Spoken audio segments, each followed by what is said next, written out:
Today's episode of the Mind Sculptors podcast is not brought to you by TCG Player.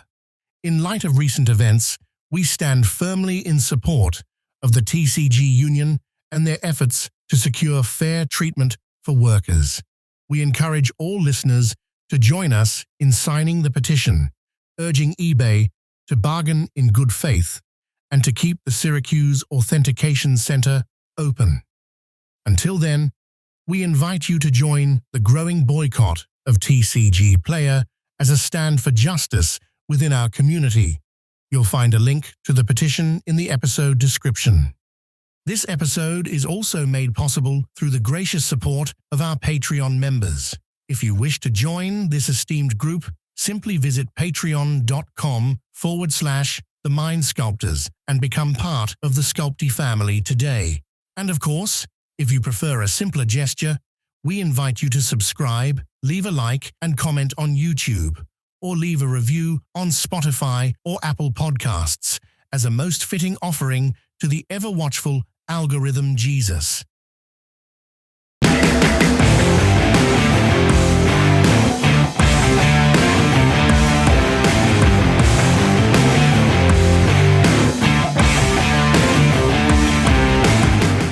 What's up, nerds? Howdy ho, motherfuckers. Welcome to the Mind Sculptors. Oh, we probably shouldn't wait. No, it's okay.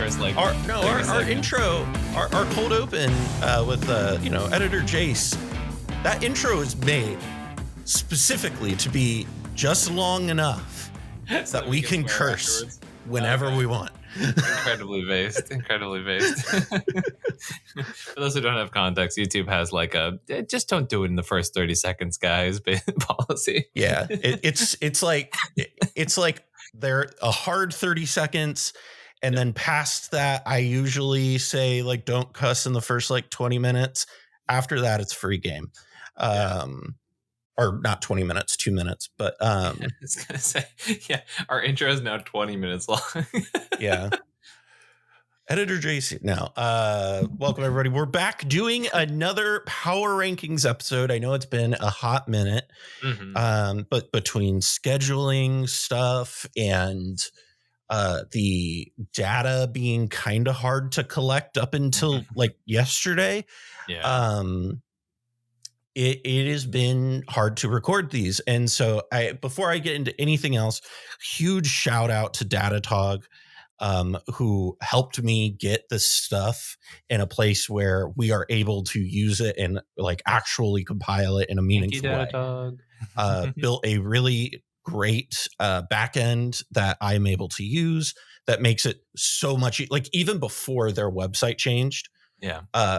It takes like significantly less time to compile this information than it used to. Yeah. So I cannot thank Datatog enough. This was a huge thing. So thank you so much for that. Another piece of information that we're just going to address up top. There's a couple results in here that are not going to show up because they are not reported to EDH top 16. Might have just been reported to Spice Rack or don't report to EDH top 16. That does happen.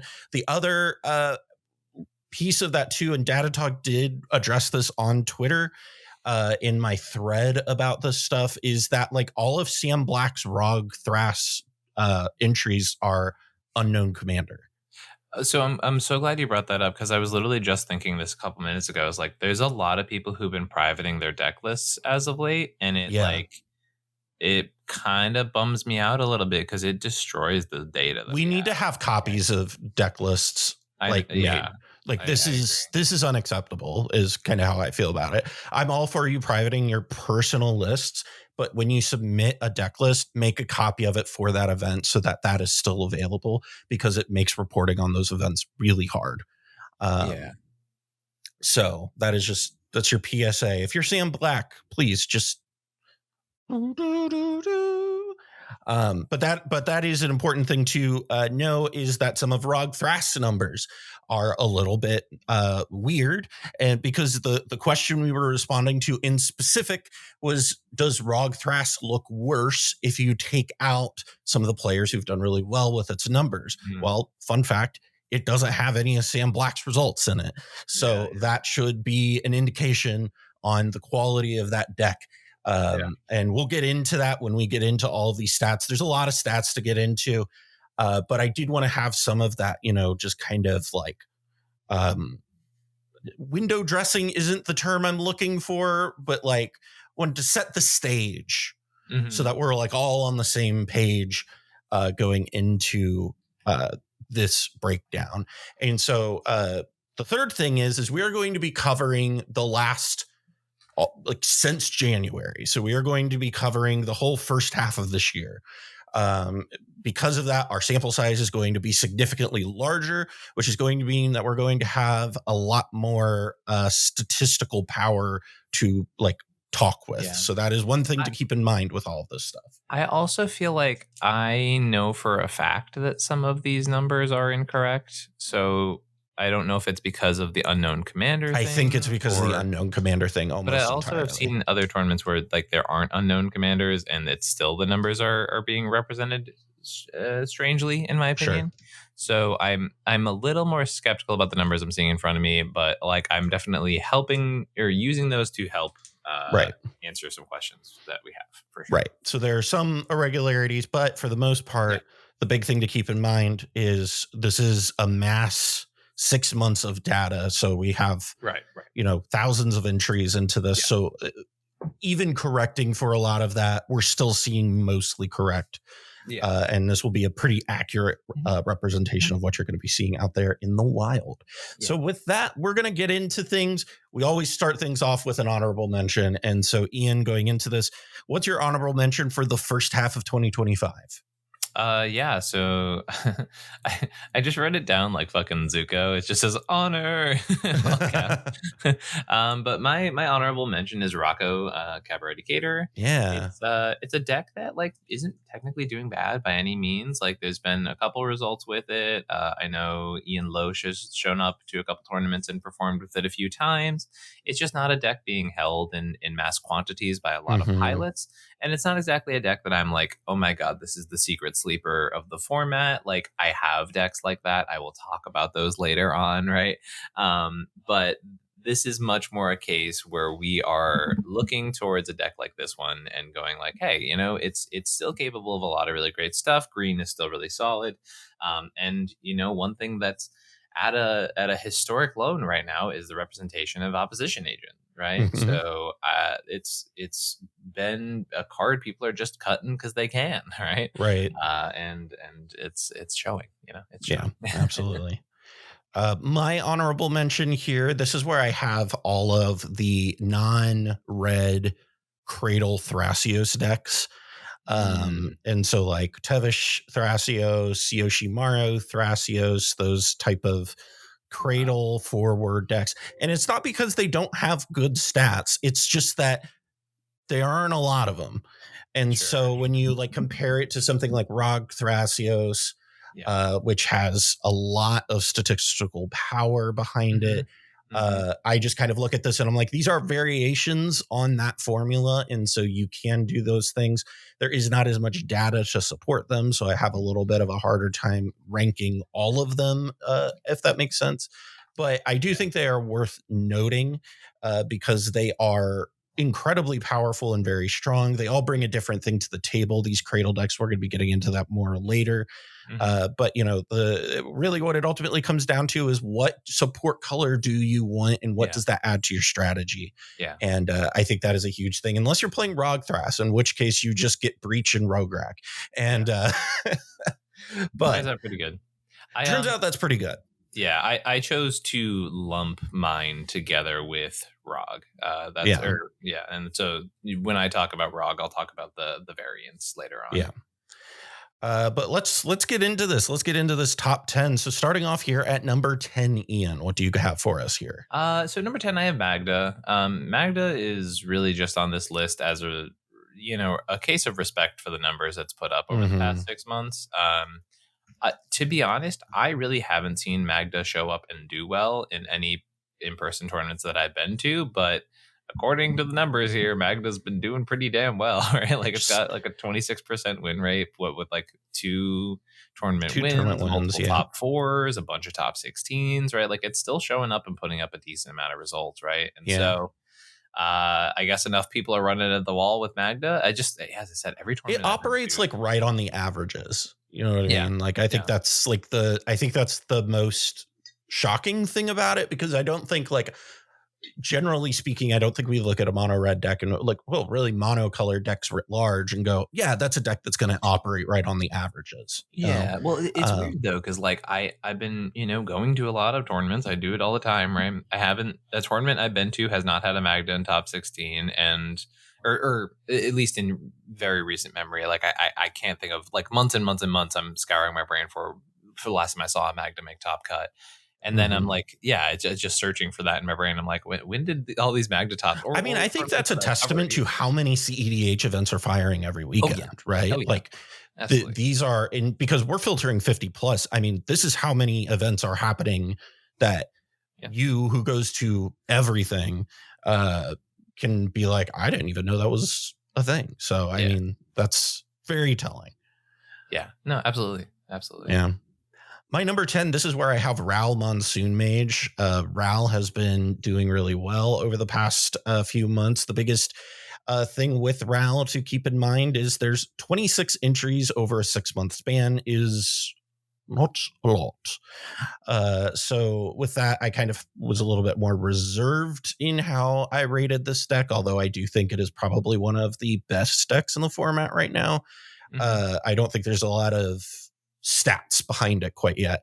But the stats that it does have are very good. It's got a 35% win percentage, about a 35% top 16 percentage, which is nuts. Anytime you have a top 16 percentage that is like cracking 25, you're cooking with gas. And then anytime it cracks 30, we have something. And so I want to see it do this. I'd love to see if we come back in 6 months and look at another 6 month slice what it looks like, and if that retracts or if it keeps moving forward like that. But I think Ral does a lot of things really well that is very good into this current metagame. I have Ral higher for context. It's a deck I believe in. I've seen it played by good pilots. I've gotten to try it out in my hands. For those who don't know, I had a run at the Salt City Redemption tournament where I almost made top cut, having to skip round 1 with Ral, never having played the deck before, picked it up blind. The deck just it sang, right? Like it was like it was putting in some good work. I mean, there's also a coverage match of me playing against another Ral deck, and that Ral is just winning on turn 2.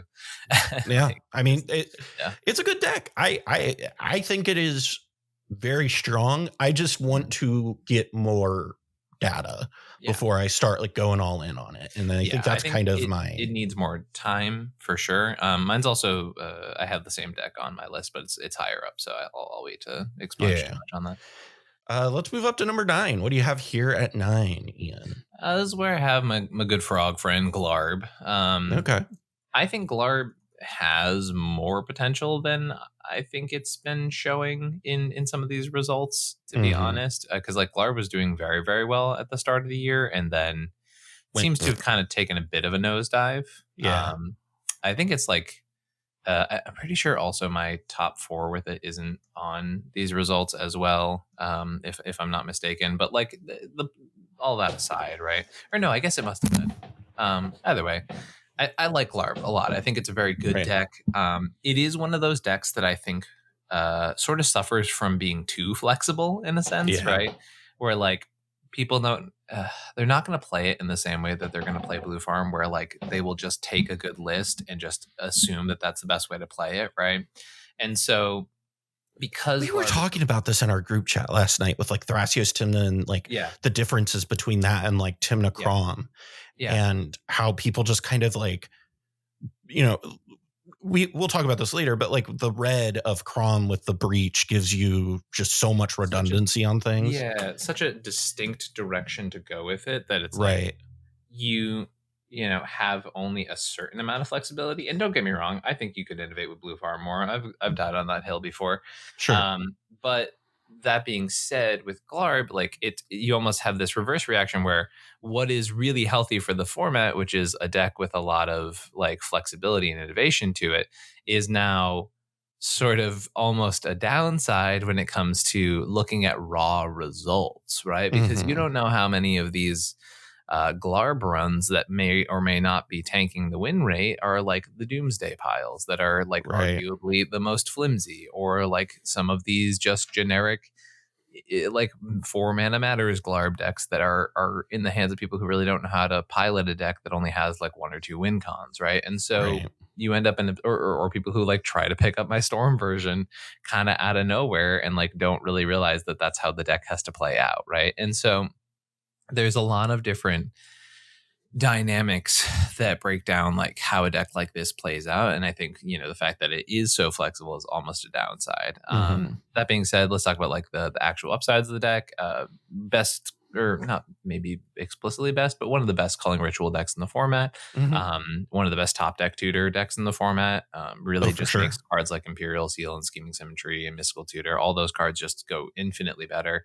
And it has that sort of invisible paradigm that you and I have talked about, where it can exist in the battlefield, it can operate, but it also doesn't have to be a commander that, you know, eats a bunch of removal, because it's being innocuous but also respectfully innocuous, right? Like in a way in which it's like it is kind of going under the radar, but also because it should be, you know, like it's a weird card in that sense. But yeah, Glarb it's a solid value engine. I think it's a really good deck. I think folks just are kind of struggling to grasp all of its potential, I feel like. And so it's a deck that I think I'm basically my horse to in this race is that I think it's a better deck than the results are showing, even though the results are still doing pretty damn well with it, right? Like there's still a pretty good amount of results with the deck in general. Yeah, I mean, that's super fair. Can't really argue with a lot of what you are saying. I think my biggest issue with it, I do not have it in my top 10. And I think a lot of that comes down to the fact that it just, like, you know, over 117 entries at a 23% win rate is not ideal. So that's kind of my biggest thing with it. I want to see it I want to see these decks figure themselves out a little bit more, but you know, like there are decks that I feel more comfortable, that I feel like have proven themselves over time to be like decent, right? But that does lead me into my number 9, is where I have Tivit. I think a lot of people are going to be like, of course Cal has Tivit on here. Tivit's trash right now. Guess what? Tivit and Marneus have basically identical stats. And people are going to tell me that Marneus is significantly better. When it comes to the statistical analysis of it, they are functionally identical. And this is one area where I think that this is part of the reason that I mentioned to have this disclaimer up at the front. I am very distinctly under the impression that some Marneus results are missing from these results. Like I'm very, very sure of that aspect. Yeah. But I mean, even if we take that into account, right? Like most of the wins have been off the back of Gold Sabertooth. And, you know, that colors the perception of the deck in a pretty significant way when somebody's able to do really well consistently with a deck. But when you look at it from a bird's eye view, it doesn't look that much better than Tivit. They look pretty similar. Tivit, in my opinion, I think has some issues right now. I do think that overall, like 27% win percentage is very good. It's not great, but it is good. It has a 17% conversion rate going into top 16, which is, you know, less good, but it's not terrible yet. And the big thing that I think, and you and I kind of have talked about this before, is I think people are just building Tivit in a weird way right now.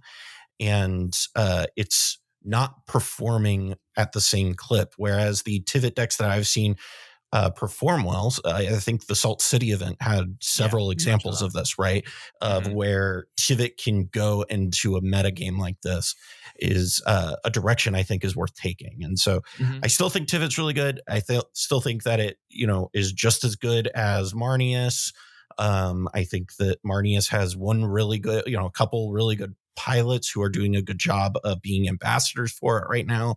But I've always thought that his like quality of deck wise, Marnius and Tivit are about as good as each other, like basically since forever, because to me they are like, they play on different axes, but to me they are very much similar decks. Yeah.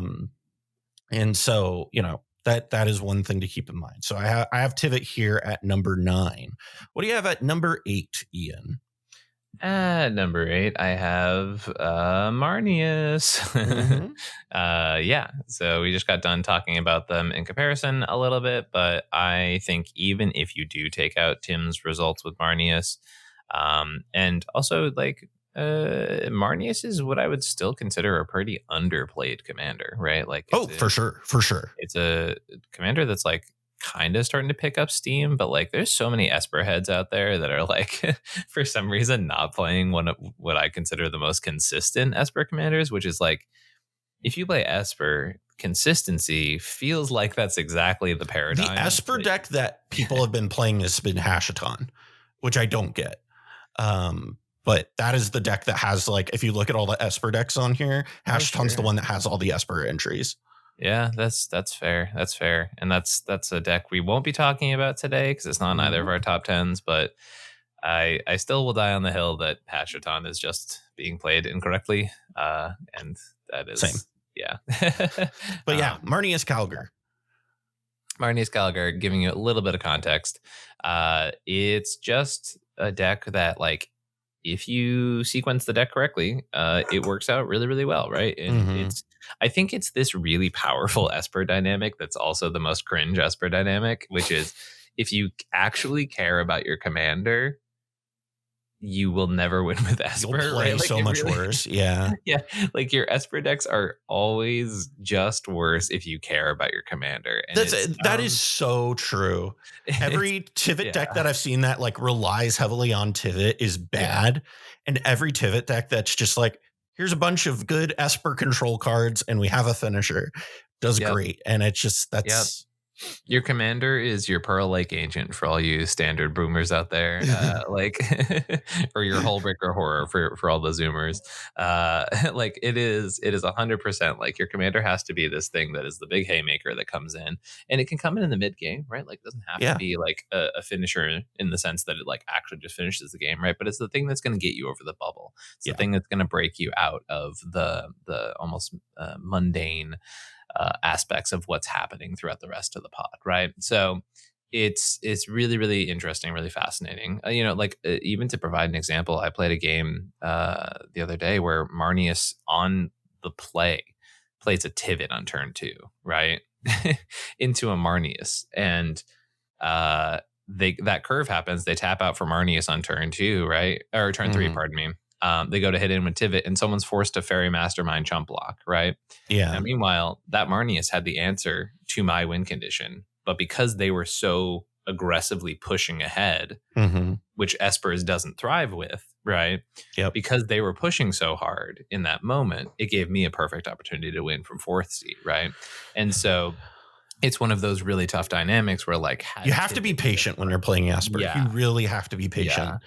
And I know that's maybe not popular given like the current climate of things that have happened in cEDH recently. Sure. But I really do think that when you're playing Esper decks, it's not so much about like waiting and waiting and waiting. It's waiting until you find the right window, and you got to find the window to push in. Otherwise, you're just going to overextend. And that is something that Esper decks cannot deal with, is being overextended. Yeah, it's and you can win in 80 minutes is all I'll say. So you can win in. You absolutely do not need more than 80 minutes to win with Esper usually. And you I can attest don't need more than 2 hours. Anyways, moving on. My number 8. This is where I have Sisay. I think Sisay is fine. Shit! I didn't. Fine trademark, I guess. Like. My 7, 8, and 9 are all decks where I'm just kind of like, they're good, they're fine, they do well. they're not going to blow your socks off, but they're good. Sisay here has like very similar numbers to Tivit and Marnius. Also having a 27% win percentage. We'll notably look at the fact that it does have a significantly better top 16 percentage of 21% versus 20 and 17%. So it is like performing the best at like converting into top 16. Problem is once it gets into a top 16, it's significantly worse than the others. And I think that is something that is notable. We've talked about this before, right? Yeah, honestly, I pulled a blank on Sisay just because I noticed that like it has like such an atrocious conversion to top 4. Like that's what really. So I mean, maybe it deserves to be my honorable mention over Rocco, but like it's kind of wild that for how many entries it has, right? Yeah, like it converts into top 4. Like it and Tivit have a hard, or well, even Marnius too, right? Are converting into top 4 at a significantly lower clip than like the rest of the major players right now. Sure. And that's really interesting, right? Like, I think, what we're seeing is like almost a dynamic shift, right? Because it used to be the turbo decks would make top cut really easy, and then they would struggle to convert into top 4. So, but now we're noticing the Sisay, which is just mathematically parasitic, right? As a deck and then as an archetype, and now we're seeing that that's the one that's actually struggling to convert, right? So it's very interesting, and it makes a lot of sense, right? Because the thing that Sisay lost was the explosivity, right? Like it lost that dockside potential, right? That thing that allows it to go like, you disrespected me for too long. Now I win the game, right? and now I'm going to take advantage of that, right? And so it makes me wonder if like. I know there's a lot of people putting a lot of work into Sisay, but I just wonder if it's the work is too samey, right? Like I wonder if there is more space out there right now for Sisay palettes that will give you something in the answer is yes. There's absolutely like Sisay has access to too much stuff. If it has access to 20,000 legal cards. It literally has access to everything. So it's like the answer is yes, there is more out there. The question is, are you gonna find it, or are we going to continue to kind of rehash the same stuff over and over? And I think that is the turning point that Sisay is at right now. And I want to shout out like Black Veltal, who's a player down in the South who like absolutely showed up with this version in Texas that was like, kind of like this hybrid Valley Flood Caller version of Sisay, right? And like, was it the best version of Sisay I've ever seen? No, absolutely not, right? But like, it's so outside the norm that it was doing stuff. There's also a couple of Breach hybrids that I've noticed that are actually doing better than some of the trad lines right now, right?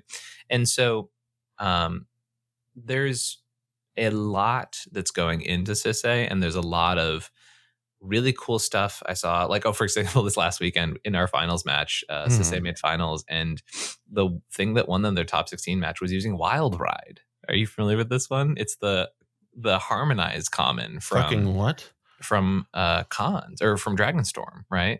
It's literally, it gives 3-0 and haste, and it has harmonized to give another 3-0 and haste out of the yard. What the actual fuck? It's actually incredibly gas in the deck, right? Because at some point for 2 red mana, you can put Sisay up to Chromatic Orrery power immediately. Right. So this card alone can then just double pump. It also gives haste to all of your tapper combos. Like, it's actually kind of real, I stand by. I have said this for a long time. There is a lot of stuff out there that just in general, we have access to too many cards to have solved the format and to have solved decks. Such a base take, Cal. I love you. And like, it is just, there is no way the 5-color Legends deck is solved, right? No, it's not possible. It's so true, right? Like, I love that. Like, don't get me wrong, the Nicol Bolas Oath of Teferi line is like, legitimately, it feels like a masterwork of nonsense, and I love that, and I think it's genuinely one of the best things that happened for this deck. But looking at that combo, we have to ask ourselves, is this really it? In the year of our Lord 2025. Yeah, I think some of that stuff might be, and this is one of the things where card quality gets into it, but like, another thing we're going to get into are like, you don't want to lose your deck to only playing good cards because then your deck doesn't do anything. Oh, it's a whole different deck. Yeah. And so like there is space in this to figure new stuff out. Again, I think there's room, and I've been saying this for a while, for a Sisay deck that just uses Sisay as like a value engine. I don't think people like that because it's not sexy. No, it's because you always pitch at the end of that pitch. That's a very good pitch. You always pitch fucking Jace Wielder of Mysteries. I know tutoring win cons is just wild, right? I absolutely could not disrespect a take more, but I love you for it. It's fine. But even if that's not what you want to do for it, right? Like I think there is like a lot of validity to using Sisay as a value engine. No, I agree. And again, I think people like Duncan up in Massachusetts or Turtle Pod are doing with it a lot, right? And like he's close. I feel like he's always so close with this deck. Well, it will always be finding the right amalgamation of cards, but anywho, Ian, let's move on up to number 7. What do you have here at 7? Number 7, we have the dinosaur himself, Mr. Atali. It's kind of hard to disrespect Atali, to be honest. Like it's been kicking ass and taking names, and it's doing a lot of cool shit, right? Atali has been putting up really good results lately. We had Big Bear go on a 2 tournament win streak with it. You have people like Cam Daddy D out in the middle of the country doing some deep runs with it as well, right? So like there's a lot of cool shit happening with the Atali pilots, Yeah, Atali looks really good. I have it higher, believe it or not. Whoa. For me, it's one of those things. It's like if I set it any higher, I would have to really speculate on how much I was overvaluing it, Yeah, I don't have it too much higher, but I do have it higher. My number 7 is sorry, go ahead. No, I was gonna say, as much as I love Atali, like I feel like I don't love the direction of the current list. Like clearly it's working, right? I just feel like, I don't know, when I take it into a meta that has a few more random decks in it, like the turn 2 Atali variant feels like it falls apart a lot, Like, I think there is an element with it where like some of the decks like build less for general audiences and build more for meta games, and I think there are pros and cons to that for sure. But my number 7, this is where I have Marnius. I think Marnius, again, like we've been talking about, we've said this is a deck that operates at just above average, which is really good. You like to see decks generally in this vicinity. Again, gonna keep hammering the snail. You got to be patient when you're playing an Esper deck like this. You can't just push your wins as much as people want to be like, no, you got to go for it. You got to go for it. You got to go for it. And it's like, that's fine. Isn't what Esper does well. And, there are decks that do that really well. Esper ain't one of them. So Marnius is a deck that I think you got to put a lot of respect on. I think Tim has done a lot of good work on the deck that has made it pop recently. It's hard not to respect the deck right now. Yeah. And that's kind of where I'm at with it. Number 6, Ian. This is where I have my little Is It coin friend. We have Ral. Okay. I think Ral is really underestimated right now. I did a whole live stream with Baldhound as of yesterday, as of time recording. And I basically popped off about how Ral is just really hard because non-deterministic Storm is really hard. But like I blind picked up the list and like kind of cooked with it at one point, and like I've seen Blakey play it and I respect the shit out of how aggressive the deck can be.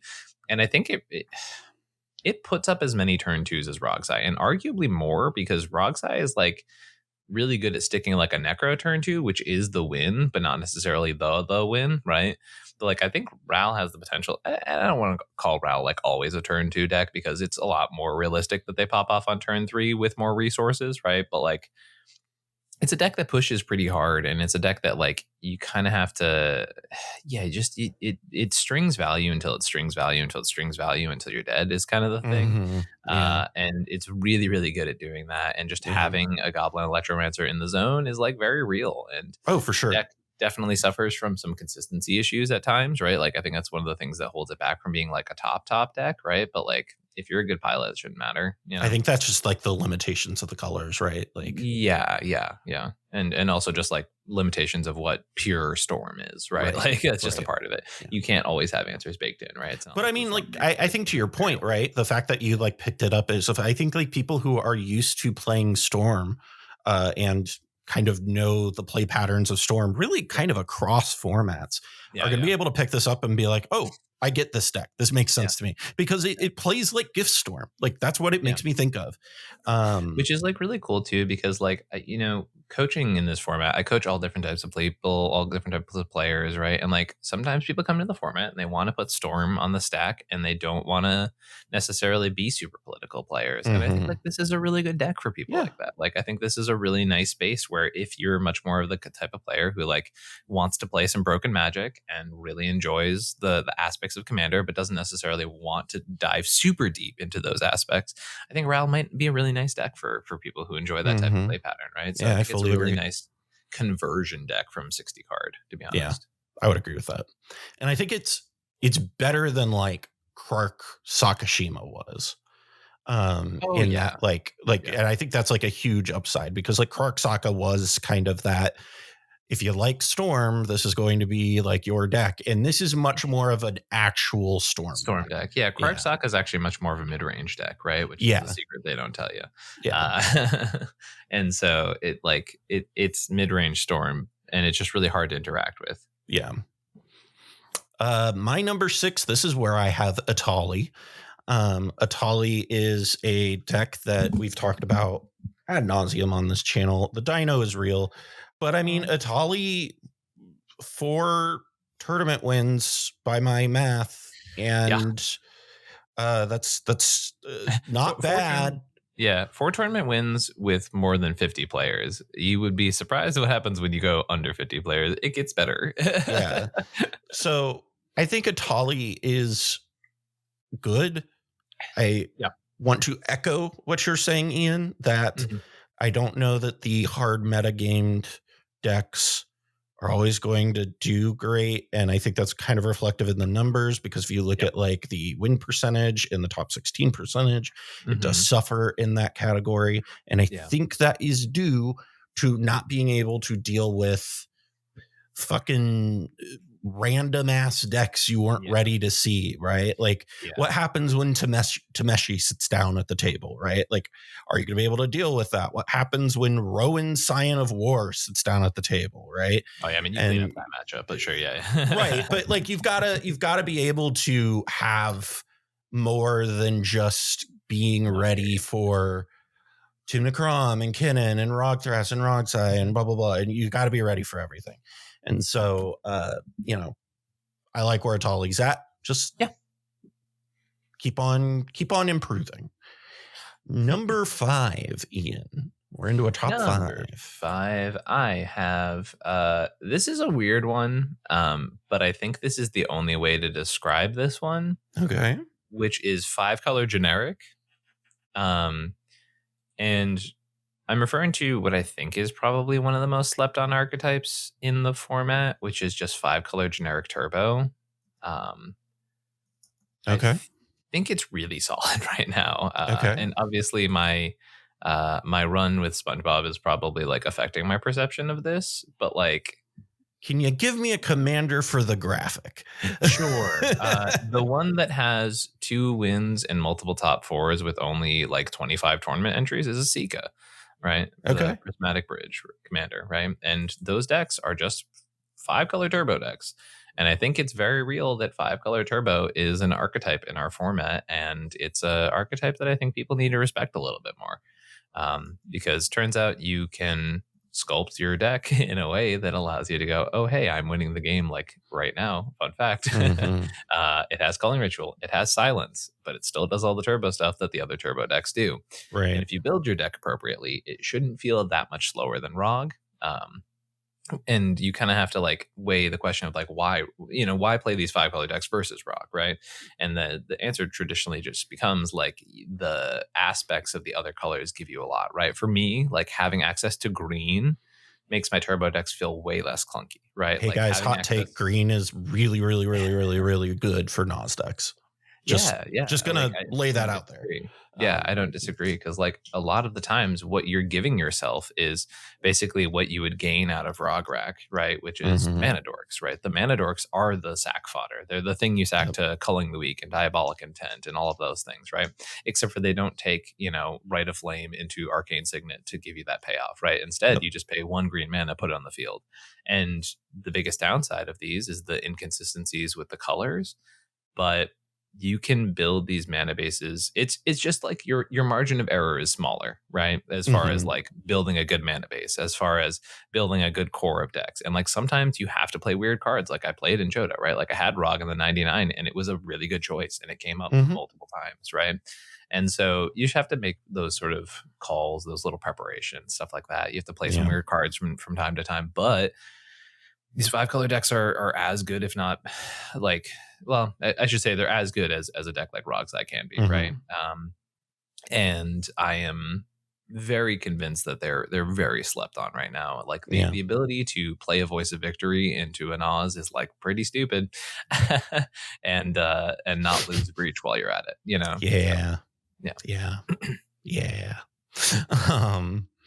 My number 5. This is where I have Thrastimna.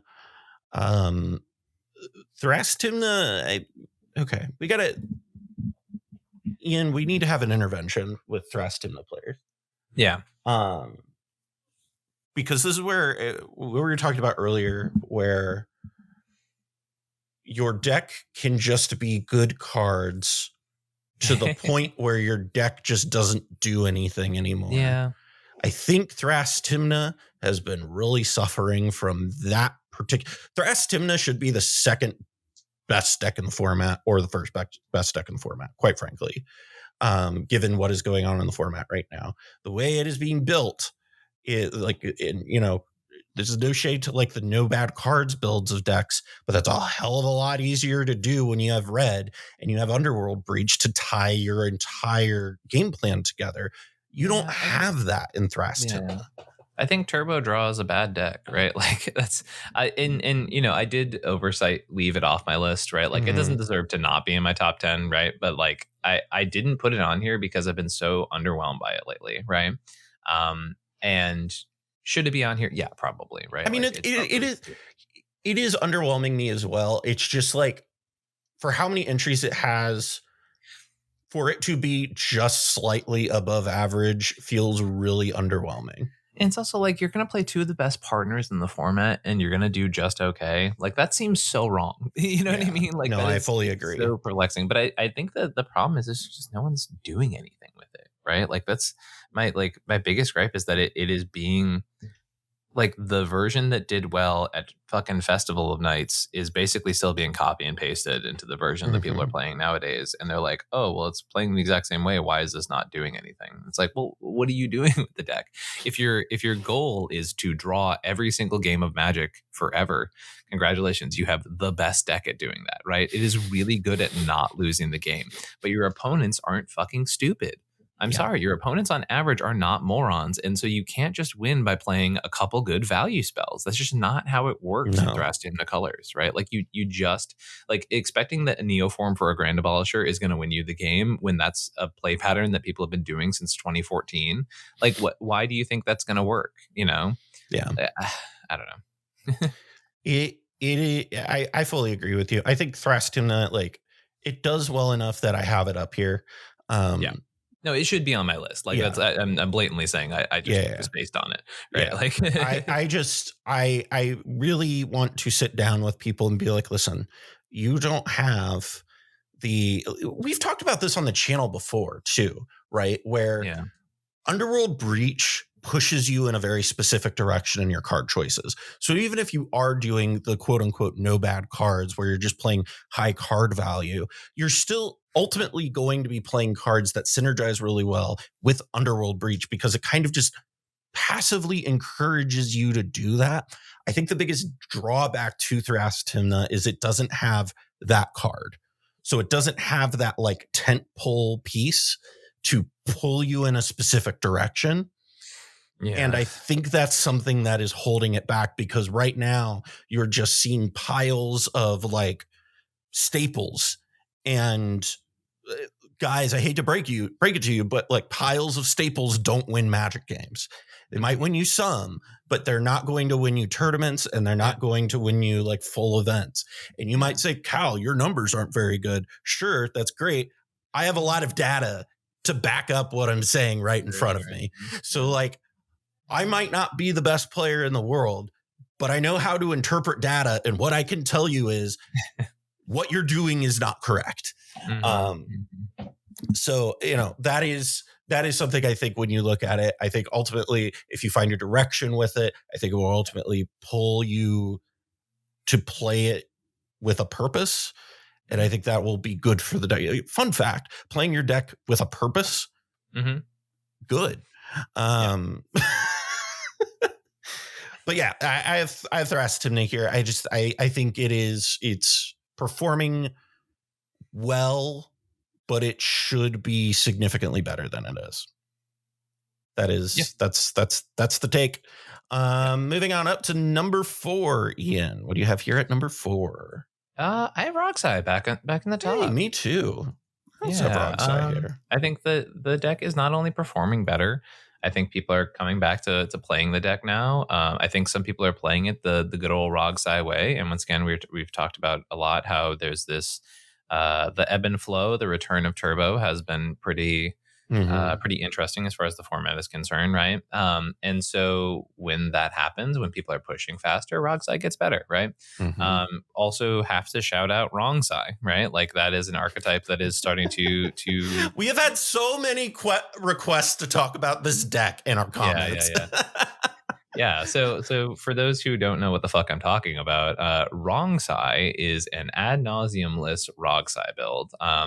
Shout out to the person to really shout out is Logan from the Critical EH channel who really started pushing this archetype. But then a number of other pilots picked it up. I know specifically like Ty Ohio has actually started doing pretty decently in tournaments with this deck and like pretty consistently putting up results with it. But it's basically the idea is what if you took out Adnaz and threw in like Commandeer and shit and Consecrated Sphinx, and there's a reason it's called Wrongsai because everyone's going to tell you it's built wrong, but turns out it's been doing pretty well, right? And this is a deck that is meant to hang in the mid-range meta, right? It's built on the same principles that Freedom Waffle has built his Kinnan list, which is basically this idea of like you play a bunch of semi-parasitic draw engines, right? And things that can steal your opponent's semi-parasitic draw engines. And then your commander creates X amount of mana, which should propel you forward, and your win cons are decent, right? Like it's literally the exact same fucking It reminds me of the Cradle decks almost in a way, right? Like the Rog Thras decks, like it not like the same way, but it feels like it does a lot of similar things. I feel like actually I'm gonna fight back and say they're almost fundamentally the opposites, right? Okay. Like the Cradle decks are super parasitic. They are super they play minimal interaction, right? The whole point of Wrongsai and Waffle's Kinnan is that like they're very interactive decks, right? They basically stick a Ristic and then draw a bunch of cards, whereas Rog Thras is just like a vomit board state, oppress value, right? Which is just like kind of fundamentally different. Like that's like much more like old Kinnan, right? Yeah. Okay. Fair enough. Which is, by the way, if you see a lot of previous Kinnan heads on Rog Thras nowadays, that's why. Kind of why.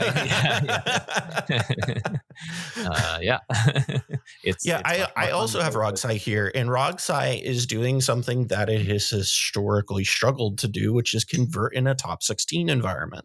Yeah. And I think some of that is due to the fact that you have this proliferation of these uninteractive Cradle decks. And when you sit down into pods where people are going to mind their business as far as interacting with you, Rogsai goes, fuck yeah, let's go, baby. You're not going to talk. You're not going to interact with my board. Oh, baby. Today, like that, this is a great environment to be a Rogsai pilot, especially when you make it to top cuts, because when you get to top cuts, there's a lot of these uninteractive cradle decks. And if you see a Rog Thras or something like that in your table and your Rogsai, oh, baby, we're cooking. Oh, yeah. It's a great matchup. Now, that being said, it's not like it's an unwinnable matchup for those other decks. Like, I really do want to be clear about it. They get away when other people play greedy. And I'm going to be 100%. I also play greedy, so I get it. Like, I get it. I promise you. But it's Rogsai is all about finding those windows, because it really, a lot of the time, it takes kind of one person. It takes one person to be greedy at the table, and it's over. Like, that's. I was going to say the other way around. Actually, I think it takes one person to really be responsible and handle Rog, unless they have like the nut. Right. Like, a lot of the times it's really just one person with a good force of will or a force of negation that really can just dismantle their whole shit. Right. That's fair. It's that turn one necro, right? But this is literally what happened in our finals match the other day in Massachusetts, where Rogsai was, I think, in third seat. Turn one necros, the Thrasios player next to me force of negations it, and Rog was like, well, shit. And I was like, cool, second win attempt, like, you know. But it just takes one a lot of the time. You just take the one piece out of the Jenga tower, the whole thing. But that's only temporary. You know what I mean? Like, Rog has a really good way of, like, you hit a tutor, you get that Mystic Remort, and then all of a sudden it's wrong side. You know what I mean? Like, force of will is temporary, Rogsai is forever.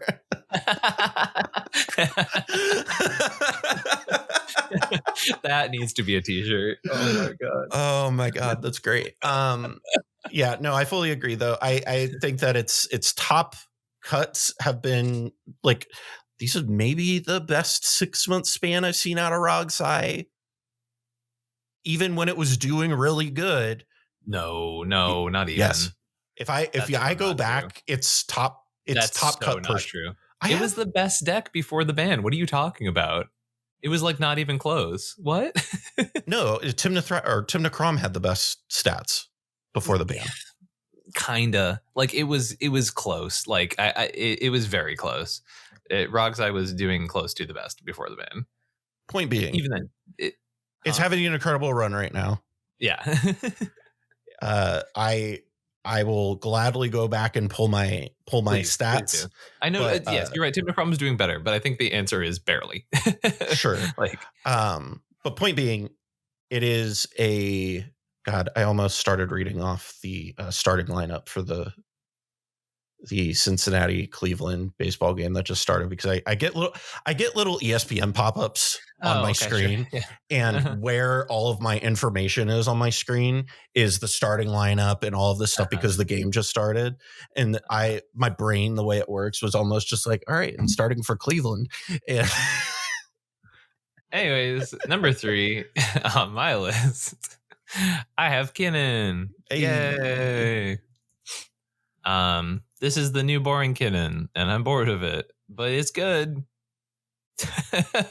I don't know. Like, I'm so tired of talking about this version of Kinnan. I think it's like, it kills everything I used to love about the deck, but it is what it is, right? Like, it's Waffle Kinnan. It's super parasitic. I can't believe people still let it get away with it. Yeah, I don't know. Like, the amount of genuinely bummed that this deck exists the way it does currently. Like, I also have it here at 3. The amount of, I'm assuming our top 4 are identical, if that's the case. But the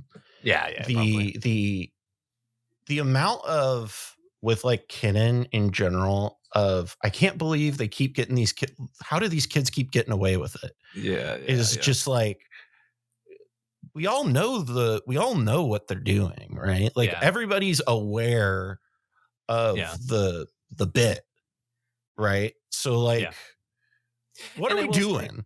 Right? Like, one major thing in Kinnan's favor, right, is that, like, it really is one of those decks where it can play a really explosive early game if you're prepped for mid-range Kinnan, right? And like, that is one of the things that keeps the deck consistently very powerful, right? Like there's like several tops that I mean, actually, like a lot of Waffles wins that he's had on Kinnan have been when he walked into the top 4 and didn't play the mid-range game and jammed like a turn 3 naked basalt and like gets there. You know what I mean? Mm-hmm. And so I think there's something to be said about the decks basically always ready to ask the question, and it really can look at the pod and go like, are you ready to answer me? You know? Mm-hmm.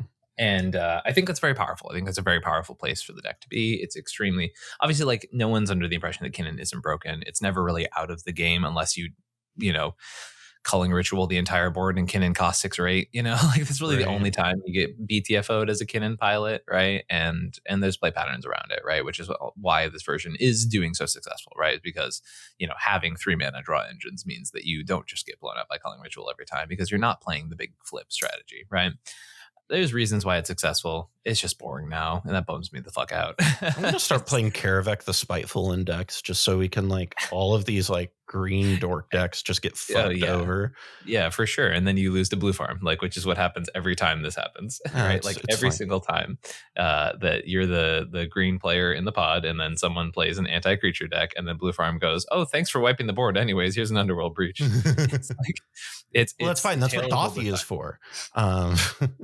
Well, like this is unironically, this is what used to happen all the time in last format. I would play Kinnan, and then someone would be on Tivit, and there would be a blue farm in the pod, and I would go, cool. So blue farm has about an 80% chance to win this pod because Tivit will go, I'll hate out the creature decks, and blue farm would go, thanks, buddy, pat, pat, pat. Anyways, breach, like. Anyways, Oracle Consult. Like, unless you were sitting in a pod with me, in which case it meant that you specifically were going to lose and I was going to win. You always have the nut hand against me. It's the worst. Every time we have played in a tournament, I have had the best openings against you. Yeah. It is kind of comical. Like on the play too. It's like we've only played like 2 or 3 times in tournament. And so you're on Tivit on the play. I'm playing a very fragile deck to Tivit on the play. And I'm just like, all right, turn 1, Grafdigger's Cage. All right, turn 2, like, Curse Totem.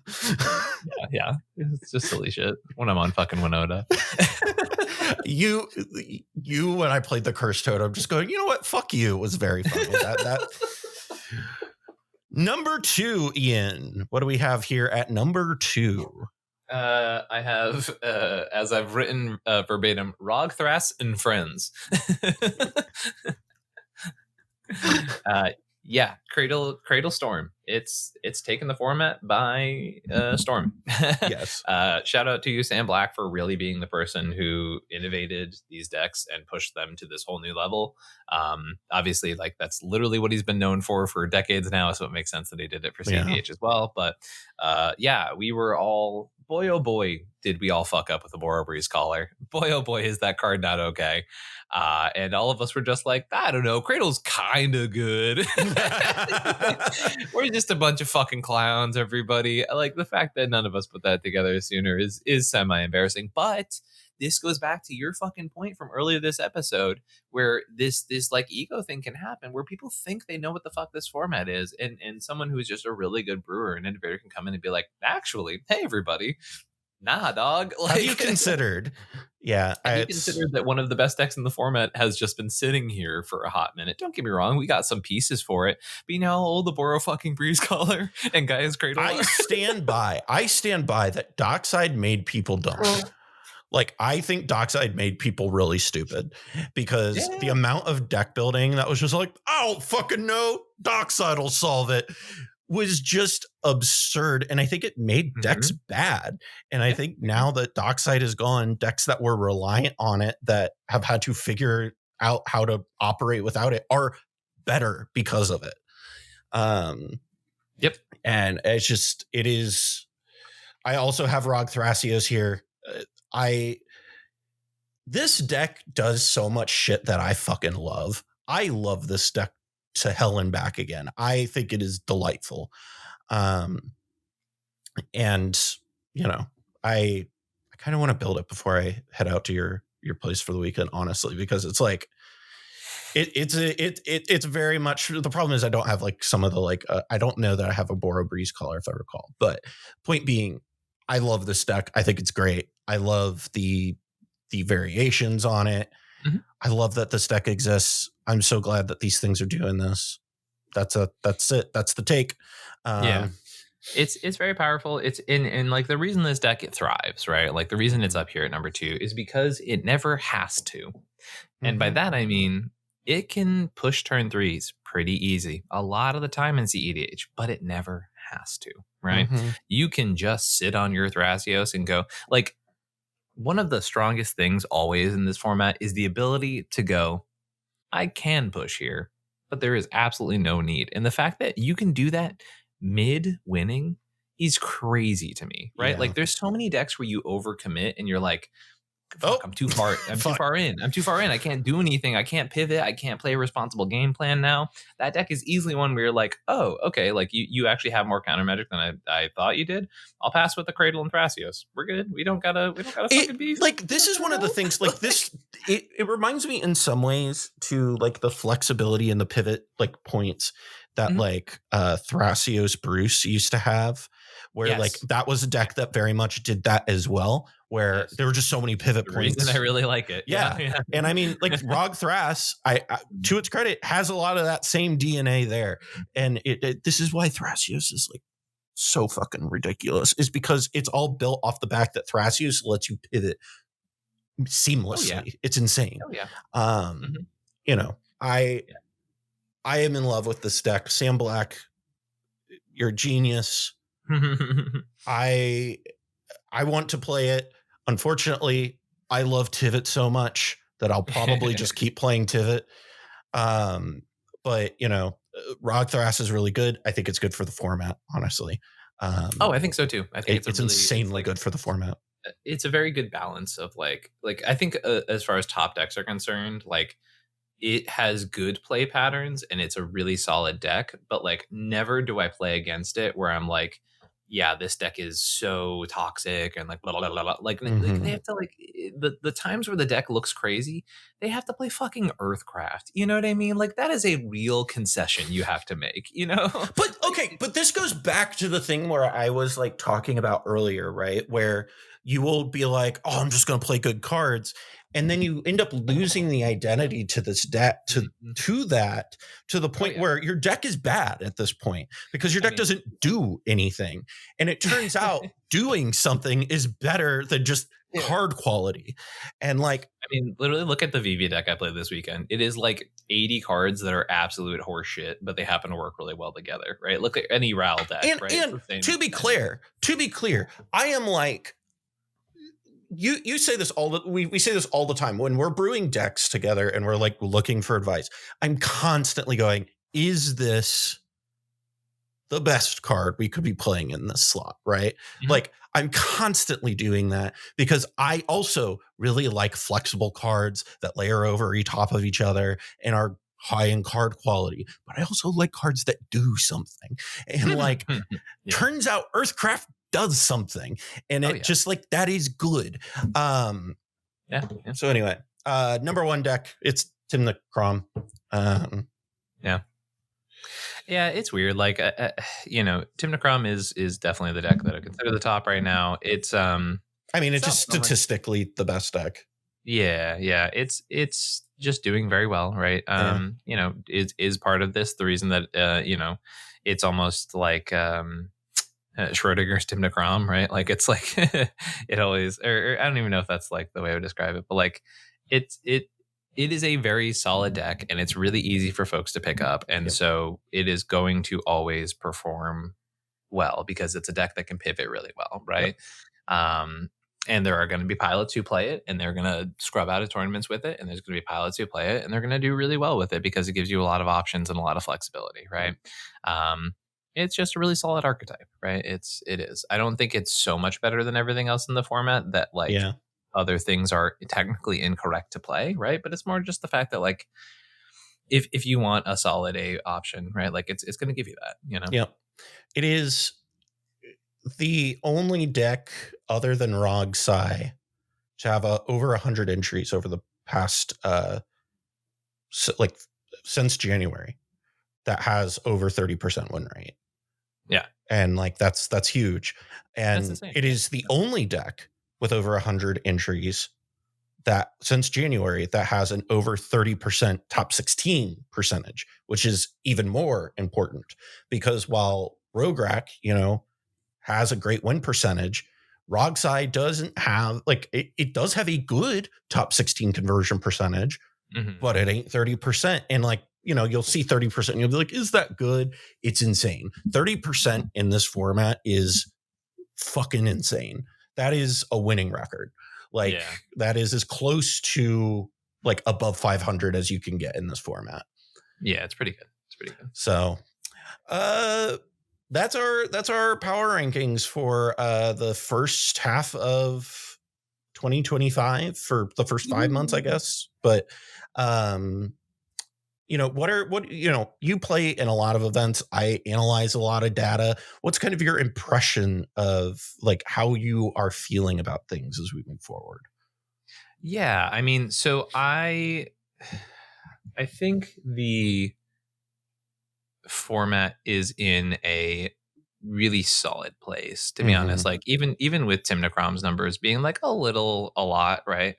I do think that there is just so much more that cEDH has to offer at the current moment. I think there's, and especially with Final Fantasy coming out, I'm kind of I don't know, looking at these numbers, I'm kind of yeah, sure, that's been the past 6 months. Anyways, there's a bunch of really cool new commanders that I think are going to shake up the metagame.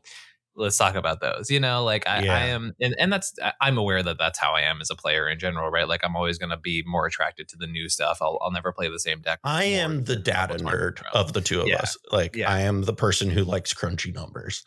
And don't get me wrong, I love looking at these numbers. It's just, at a certain point, yeah, we've been talking about these for the past 6 months, right? We kind of have a rough idea. It's good to do these analyses, right? I think they're really, really helpful. I just, it's one of those things that I think a lot of people can take a very literal look at what we've shown here today and go okay, so Blue Farm's the best thing. Let's just play that. And it's yeah, sure. If that's how you want to approach this format, absolutely pop off, King, right? I'm not here to stop you. But for me, the much more interesting stuff is the fact that that's not explicitly true, right? That's the much more interesting stuff for me as a player, right? Yeah, I fully the agree. fact that there's so much space around that mentality, right? Yeah, and I like that there's just so much stuff to play. That the number of things that are above a 25% or better win percentage is a lot of stuff, and that's awesome. That means there's a lot of room to play in this format, and I think when you have room to do a lot of stuff with it, that's awesome. So I am excited to see how Final Fantasy shakes things up. It'll be interesting to come back and revisit I think we'll do another 6 month, kind of end of year video again. We're going to try to get back to doing the monthly power rankings because it was a thing that people really liked. And I also really liked doing that. So now that we have access to consistent data, I think that is going to facilitate that in a much more and also we don't have to do it every month, I think that at a certain point it gets kind of granular, but at the same time we'll hey everybody, if you have an opinion on how much we should be doing these and how often and all that shit, you should leave comments or jump over to the Discord by signing up for the Patreon if you'd like to do that stuff. Which, by the way, we did get a big uptick in Patreon subscribers this past week. And a lot of that in messages that I've received from people who joined is because they wanted to support us some way that was not TCG player. And so we greatly appreciate that and joining that boycott. Greatly appreciate that. Speaking of which, that's actually, there's been some progress. The union was able to negotiate a lot of really good benefits for their workers. So thanks for everyone for being actually really cool and chill in the comments about that. That was really, really cool to see. Also, shit, forgot the last part. What was I say? Oh, yeah. While we're talking about a little bit of logistics, I know we joke a lot about things we want as merch in this show. Please actually leave comments about things you really actually want from us, because I know sometimes it's a really good bit for 5 minutes, but I don't know. Oh, I forgot to tell you, Cal, this is such an important update. This is so important. So obviously there's a lot of heavy stuff going on in LA right now, right? But do you not know about what's happening in LA? No, I am aware of what's happening in LA. I'm like, where is this going? Okay. But the one good thing that's going on is that because of the rampant vandalism, do you know what one of the main victims of this rampant vandalism is? Oh, the Lime scooters! Yes! The Lime scooters are getting fucked up. I've been getting sent a bunch of pictures by this. My wife has been sending me pictures. Friends have been sending me pictures. It's so good. I can't believe we didn't talk about it until now. I know. People are going ham on the Lime scooters, and I've never been happier. I saw a Waymo with a Lime scooter lying next to it burning, and I was like, that is exactly where that Lime scooter deserves to be. Oh, it's been so long, but these Lime scooters are getting their shit rocked. I'm not advocating for property damage here on the Mind Sculptors. No, I am just also not sad to see Lime scooters finally get their due. Oh my god, it's just so good. It's like after all this time just getting and like it's all over my feed too. It's just all these fucking Lime scooters just trashed on the side of the road. I'm like, this is so funny. And obviously something this is all based on really real heavy shit, but like we're gonna take this one nugget of joy out of this, which is that the Lime scooters are getting their shit kicked in. As fascism quickly takes over, we're gonna sit here and laugh at the fact that Lime scooters are also victims. Okay, so the front of the shirt is the Lime scooter on fire, and the back of the shirt is that exact quote, right? Oh my god. We're taking you down with us, Lime scooter. Ian, if people would like to talk to you personally about Lime scooters or maybe get coaching on, how to properly light a Lime scooter up. I can't say that. That is for legal reasons. That is not what I do. Yeah, everybody, if you're interested in taking that next step up in your cEDH game, if you're interested in innovating and trying any of the deck building things that we talked about here today, or taking time to sit down with me and work on a commander that you love and you maybe want to push to that next level, or you just want to work on your cEDH basics, your politicking, your threat assessment, your mulligans, which is something I work with folks quite a lot about. If you're interested in any of those aspects, check me out at comedianmtg@gmail.com or in the link tree that Cal is nice enough to leave down below. If you just hit me up, I have a whole rate sheet, everything like that. It's been a while since I've done the plug, but I have more wins with different archetypes than any other player in this format. I'm constantly pushing the boundaries of what is cEDH playable, and I will continue doing so until the day that either I die or the format burns. And yeah. Hot. If you want to support the podcast, you can go over to patreon.com/the Mind Sculptors and help support us over there. We greatly appreciate all the new supporters that have been joining. That helps keep the lights on. With that being said, I'm Cal. I'm Ian. We'll see you next time. Stay sculpty, everybody. Bye. What the fuck does that even mean? Stay sculpty. I don't know what that even means.